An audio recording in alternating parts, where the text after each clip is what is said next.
And I want to welcome in Keith Smith, NBA analyst, contributor to Spotrac, and he's also a member of the Front Office Show. You can follow him on Twitter at Keith Smith NBA. Hey, Keith, thanks for joining us, man. Appreciate it. Thank you for having me. All right. My partner and I were just talking about you, and can you clarify something? So the bubble was your idea? I don't know if it was my idea per se, but I was the first one to write about it in April of 2020. I remember. Yeah, I had worked at Disney for almost 20 years prior to quitting to cover the NBA about 3 weeks before the season shut down. So my timing was impeccable on that one. And then it was just one of those things. I had the idea of, hey, Disney's sitting here empty. They have all the court facilities and everything at the Wide World of Sports Complex. They have the hotel, private property, all that stuff. Put a virtual pen to virtual paper, and we posted that article. And then it was roughly about 2-3 weeks later that we started hearing news of, hey, this might actually be in play. Yeah, Keith, it was fascinating to read it and to think through it and go, wow, this really sounds like it could work. And then to have them actually implement it was pretty amazing at a time where obviously there were bigger things at hand, but the way that the league was able to pull it off was pretty incredible.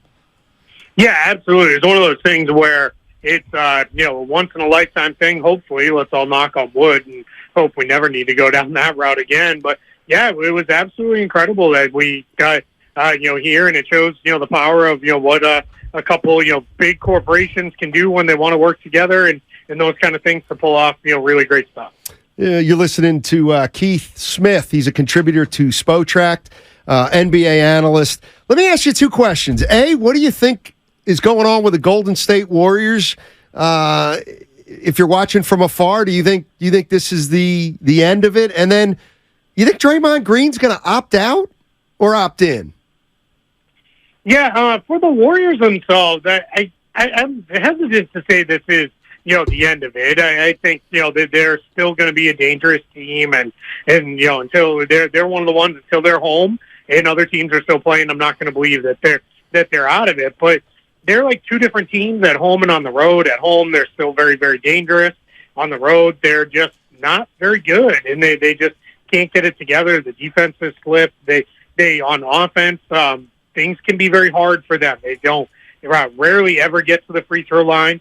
Heavily relying on their jump shots, even more so than they were at kind of the peak of their powers. Now it's if the threes are falling, they're pretty good. If they're not, then they're not always very good. And then defensively, like you said, they're just not that same team. They're kind of middle of the pack to bottom of the pack in a lot of the metrics, and that's just caused them to be a major struggle this year. Keep that. And then the Draymond. No, go ahead.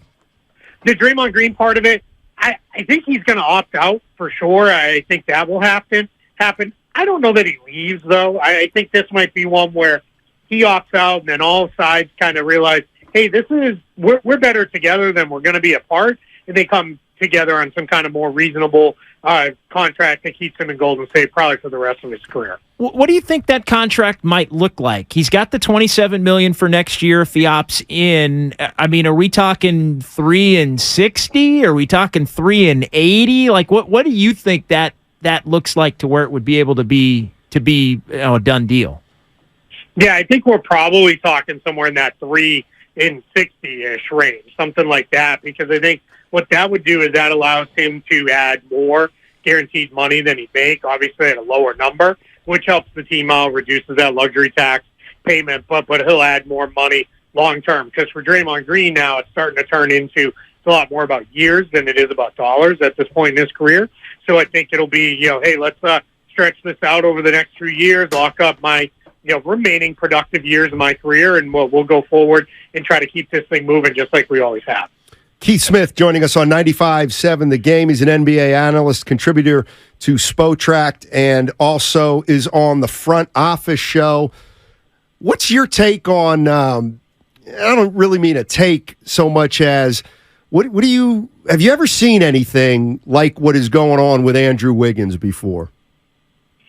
Yeah, it's definitely, a different kind of thing here. And it's one of those things where put me firmly in the camp of I don't need all the details. I don't need to know what's going on. I'm sure the team knows everything they need to know, and if the team is telling us, hey, we're supportive of it and he'll be back when he's back, then that's enough for me. But it's definitely an odd situation, where for the Warriors, this team that's trying to defend a title, struggling to, clinch and get back into the playoffs again.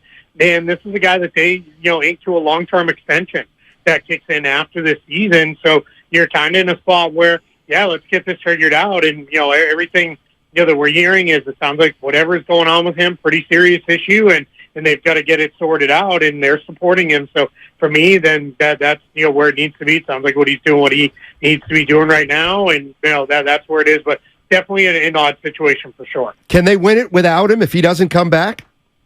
No, I don't think so. They can definitely win maybe 2 rounds in the playoffs, but I think they need him to beat the best teams in the West and the best teams in the East if they were able to get that far somehow. He's too important to the team. You can make a real strong argument that he was the second best player on the team in the finals, and I don't know that too many people would really fight you on that one. He was so good last year as they took down the Celtics, so that's something where they need him, especially if you're going to have to go through some version of Phoenix or Denver or Memphis. You just need him out there on the floor doing the things that he does that are really important to them on the defensive end, and being as often, especially if the jumpers aren't falling, he's kind of their second most consistent offensive player as well. So I think that's where you really do need to get him back and get him going. Keith, I'll ask you the flip side to the question, which is, can the Warriors win it from the 6 or the 7 seed, assuming they do get Wiggins and maybe Peyton II back and healthy and ready to go?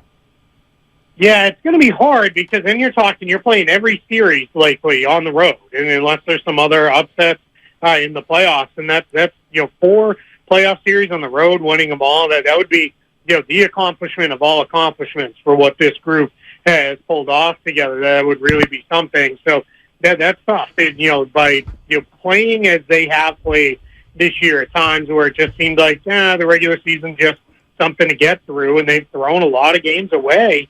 They've put themselves in this spot where they're making their path pretty difficult. So I think it's going to be hard to pull that off. If there's any group that you could tell me they're going to be the 6th seed and believe that they're going to get all the way through, I think it's the Warriors. I think you get down into the 7 range, then you got to worry about just getting there at all, because that's one where you have a couple bad shooting games, or Stephen Curry hits a slump at the wrong time, and all of a sudden your season could be over, because that's just the nature of the play-in tournament. So I think let's get up into that 6th seed if you're the Warriors. If we could climb any higher, that's great too. But let's really try to get positioned there to make our run. Yeah, and how much of that is the ability that we're even talking about this is just how underwhelming, I guess, the 4 through, 8 or 9 has been in the West. I mean, Memphis is held on. Sacramento's obviously having an incredible season. They've probably made the most of the mediocrity because they've beaten all these teams a ton, and that's why they have the record that they do. But how much of none of these teams that were thought to be contenders other than Denver have truly been themselves gives the Warriors more of a shot? Yeah, I think there's a lot to that. I think the West has been very kind of compact with all these teams that, we've got, whether it's the Warriors or the Clippers or the Suns to some extent, that are kind of like, just get us to the playoffs. That's all we really care about, where we're not going to worry about all the rest of it. And as you said, teams like the Kings, the Grizzlies early on, and obviously the Nuggets, they took advantage and won a whole bunch of games early in the year to kind of create that separation at the top of the conference. Now, I think that's also feeding into it too, where Denver hasn't done it in the playoffs. The Kings, they haven't been in the playoffs in a decade and a half or so, and that turns into a situation where if you're the Warriors or the Suns or one of these teams more towards the bottom of the playoff picture, you're like, I'm not really worried about going in and winning games on their floor because we feel like we've been there, done that, and we feel like we'll be able to do it again. So I think that is giving all these teams a little bit more confidence than they might have had otherwise. Hey, Keith, thank you so much for joining us. Appreciate it, and enjoy the rest of the regular season. I appreciate it. Thank you for having me. Yes, sir. Keith Smith. You can follow him on Twitter, Keith Smith NBA.